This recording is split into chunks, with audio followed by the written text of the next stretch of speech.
This move immediately claims central space, opens diagonals for the queen and bishop, and prepares for rapid development of minor pieces, setting the stage for dynamic and tactical play. This move, 1. c5, initiates the Sicilian defense, immediately creating an asymmetrical pawn structure and fighting for central control by challenging White's e4 pawn from the flank.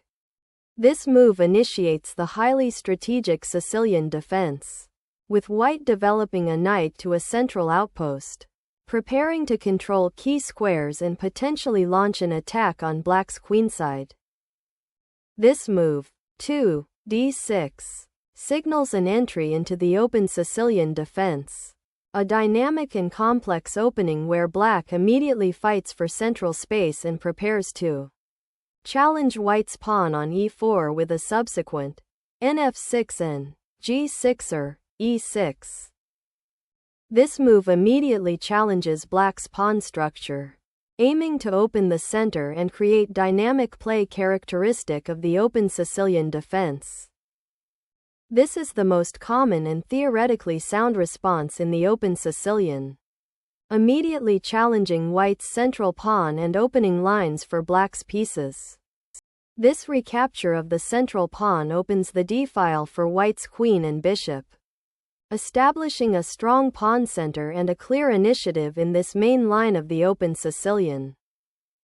This move, developing the knight to f6, is a fundamental reaction in the Sicilian defense, actively challenging White's central pawn and preparing to castle, thereby developing a piece and improving king safety.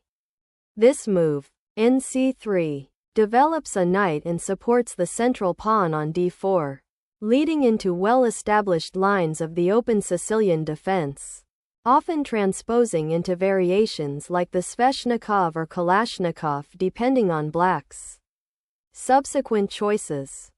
This move initiates the King's Indian defense setup within the Sicilian, preparing to fianchetto the bishop to g7 to exert pressure along the long diagonal. This move develops the bishop to a natural square, preparing for kingside castling and supporting the central pawn structure while keeping the pawn on d4 defended. Developing the bishop to g7 prepares to castle kingside and activates the piece on a long diagonal, typical of the King's Indian attack setup within the Sicilian defense. Castling kingside establishes king safety and connects the rooks, a fundamental preparatory step in this King's Indian defense structure. Castling kingside completes Black's development and secures their king, a standard and logical continuation in this variation of the Sicilian defense. Preparing for the middle game battle, White develops the bishop to a more active square, directly challenging Black's knight and potentially creating tactical opportunities or preparing to trade the bishop for the knight to weaken Black's kingside pawn structure. This move develops a piece towards the center and prepares for potential pawn advances in the center, maintaining a flexible structure within the Sicilian defense's King's Indian attack setup. This knight maneuver prepares to shift the knight to a more active square, likely c5 or a5, to pressure Black's queenside or challenge the fianchettoed bishop. This move develops the bishop, preparing to contest the central squares and often aiming to challenge White's knight on c3 or influence the d4 square. This move prepares to reposition the king to a safer square, potentially on g2, to escape the open diagonal that the bishop on g7 controls. This move, qc8, prepares to reroute the queen to the kingside or potentially support a central pawn break, while also clearing the c8 square for a rook. This move initiates a pawn storm on the kingside, aiming to disrupt Black's kingside structure and create attacking chances with the central pawn. Majority. The move Road8 develops the rook to a more active square, connects the rooks, and prepares to support the central pawn push of f5 or the potential pawn storm on the kingside. This move, bf3, repositions the bishop to a more active square where it supports the central pawn push f4 f5 and eyes the kingside, preparing for a potential kingside attack. This move, 12, bc4, strategically positions the bishop to attack white's queen and create potential tactics involving the knight on c3, disrupting white's development and controlling key squares. This move prepares to redeploy the rook to the d-file or potentially the f-file to increase pressure on black's queenside or center. This move prepares to develop the kingside pieces further and potentially challenge white's central pawn push by creating a more solid pawn structure. This move prepares to reroute the rook to a more active file, likely the c-file, to challenge black's control and support an eventual queenside expansion. The queen repositions to a more active square, connecting the rooks and preparing to potentially support a kingside pawn advance or contest the c-file. This move repositions the queen to a more active square, potentially supporting a kingside pawn advance or preparing to contest the central files. This move, h6, weakens black's kingside pawn structure by creating a permanent hole on g6, which white can potentially exploit with pieces, and also makes it harder for black to develop the kingside bishop to g7 in the future.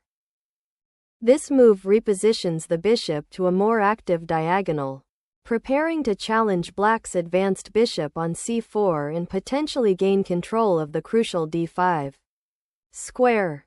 This move continues white's attempt to solidify their kingside and prepare for a potential pawn storm, while black's rook repositioning aims to connect their rooks and potentially support a queenside advance. This move centralizes the rook, preparing to challenge black's control of the d-file and potentially support a pawn advance in the center or queenside. This move boldly challenges white's central pawn structure, aiming to open lines for black's pieces and gain space on the kingside, but requires careful calculation to avoid weakening black's pawn structure. This move, bxf6, resolves black's central pawn tension and weakens their kingside pawn structure by creating doubled f-pawns, a strategically advantageous outcome for white. This exchange of bishops simplifies the position and clarifies black's pawn structure, as the dark squared bishop was a key defender of the kingside. The bishop's relocation to g4 now targets the weakened pawn on e6 and potentially prepares to exchange off black's active bishop, aiming to gain control of key central squares. Capturing the bishop on f6 opens the e-file for your rook, creating significant attacking potential against white's castled king. This move aims to simplify the position by removing black's active bishop, which was previously pressuring white's kingside, and also to gain an advantage in pawn structure by creating a doubled pawn on the d-file for black. The move 20, qxd7 recaptures the bishop and opens the d-file for black's rook, aiming to challenge white's control and prepare for active piece play in the center and queenside. The move rxd6 repositions the rook to a more active file, aiming to exploit black's somewhat loose pawn structure and potentially create threats against the king or pressure the d6 pawn. The move 21, k7 repositions the queen to defend the f6 pawn and prepare for potential counterplay on the d-file, aiming to alleviate the pressure created by white's rook on d6. The rook now occupies the 7th rank, a strategically vital position for creating mating threats and disrupting black's coordination. The move 22, k5 aims to centralize the queen, attack white's undefended rook on d7, and potentially prepare to recapture material if white exchanges on e5. This move repositions the knight to potentially support a d5 pawn push or contest control of the central squares, aiming to break black's solid pawn structure. This move repositions the bishop to a more active square on the open diagonal, simultaneously defending the c5 pawn and preparing to potentially support a pawn advance or exchange on the d-file. The knight repositions to f3, aiming to support a potential kingside advance or prepare for central piece exchanges. This move repositions the queen to a more active square, potentially eyeing the c7 pawn or preparing to redeploy to the kingside if white advances the e-pawn. This move repositions the rook to a more active central file, threatening to disrupt black's queenside coordination and potentially exploit weaknesses created by the recent pawn exchange.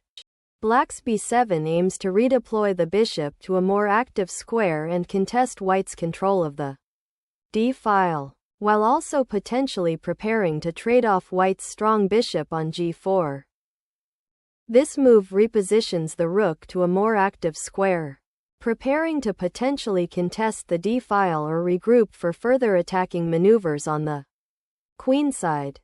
The bishop returns to its square after being attacked, solidifying the kingside defense and preparing to potentially regroup to a more active diagonal if opportunities arise.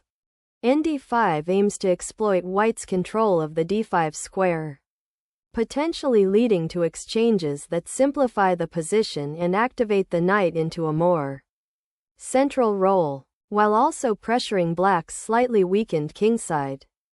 The bishop retreats to a more active diagonal to potentially contest the d-file and support a central pawn push in the future. This move reinforces the d4 pawn, creating a more robust pawn chain and preparing to potentially advance the central pawns or support a kingside expansion. This pawn push on g5 aims to create space and prevent white's pieces from penetrating black's queenside, while also preparing a potential kingside attack.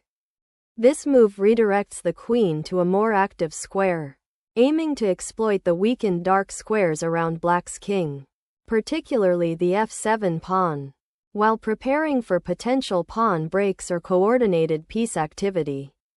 This move actively contests the central d-file and challenges white's knight, aiming to disrupt their control and potentially create weaknesses in white's pawn structure. This move shifts the queen to a more active diagonal, aiming to exploit the weakened dark squares around black's king and potentially prepare a kingside attack. This move aims to disrupt white's attacking coordination by challenging the bishop on g4, potentially leading to pawn structure changes or forcing white to retreat, but it overlooks the immediate tactical threat on the d-file. The move rf1 prepares to double rooks on the f-file, creating pressure against black's kingside and potentially supporting a future pawn push with f5. The move b6 attempts to break white's stranglehold on the queenside and free the light squared bishop by creating an escape square on c7, while also preparing to challenge the central control exerted by white's pieces. The move qb5 is an attempt to exploit the weakened dark squares around black's kingside and potentially create tactical threats by repositioning the queen for a more active role. The move 32, qb7 seeks to reposition the queen from its somewhat exposed central square, aiming to protect the b6 pawn and potentially prepare for future queenside play while avoiding immediate tactics involving the white queen and knight. The knight repositions to d4, aiming to control central squares and potentially attack the weakened dark squares on the kingside. After black's pawn advances, this move repositions the bishop to a more active diagonal, preparing to challenge white's control of the queenside and potentially develop a counterattack against white's center. This move repositions the queen to a more active square, controlling the b3h7 diagonal and potentially preparing to challenge black's queenside pawns. The move 34. Ca6 seeks to exploit white's slightly disorganized pawn structure and potentially create threats along the queenside, forcing a reaction from white. This move aims to reroute the queen to a more active square, potentially supporting an advance on the kingside or preparing to contest the open d-file. The bishop returns to g4 to challenge white's g4 pawn and potentially pressure white's kingside structure, while also preparing to support a potential kingside pawn advance or recapture on f6. The move qb1 aims to regroup the queen to a more active square, potentially supporting a future pawn push on the kingside or preparing to challenge the b-file if it opens. This move activates the knight, aiming to exploit the pin on white's c3 knight and potentially disrupt white's queenside coordination or initiate tactical skirmishes on the queenside.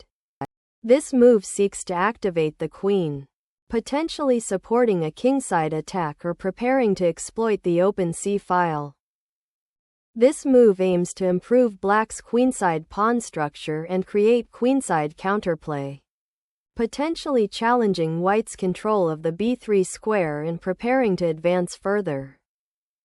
This move repositions the rook from the open file, seeking to consolidate defensive resources and potentially prepare for a regrouping or even a tactical maneuver on the queenside, while freeing up the d-file. The move qb7 is passive, allowing white to maintain central control and prepare for further pawn advances with the knight now comfortably repositioned on d4. This move prepares to challenge the strong black knight on c4 by creating a pawn lever, aiming to either exchange it or force it to retreat, thereby improving white's queenside control. nd6 aims to challenge white's strong knight on d5 and potentially redeploy black's pieces to a more active central and queenside presence. This knight sortie to f5 aims to exploit the weakened light squares around black's king and potentially create tactical opportunities by attacking the g7 bishop and d6 pawn simultaneously. This exchange simplifies the position by trading off a knight for a knight, which may favor white by relieving some pressure and potentially opening lines later. But black hopes to exploit the slightly weakened kingside pawn structure. This capture opens the f-file and eliminates a key defender of black's kingside, creating attacking chances. This move aims to challenge white's control of the central files and prevent further piece penetration after white's recent pawn exchanges. This move challenges black's pawn chain on the queenside, aiming to create a passed pawn or open lines for white's pieces. With white's king potentially vulnerable and his pawns on the queenside potentially weakened, black's king retreats to a safer square, anticipating further developments and possible attacks on the kingside. This move addresses the potential for black's bishop to become very active on the h4-d8 diagonal, while also preparing to potentially advance the g-pawn to support the kingside. This move repositions the bishop to a more active diagonal, aiming to exchange itself for the dangerous knight on d5 and thereby alleviate pressure on the queenside pawns. This move develops the rook to a more active square, preparing to contest the central files and potentially support advances in the kingside or queenside pawn structure.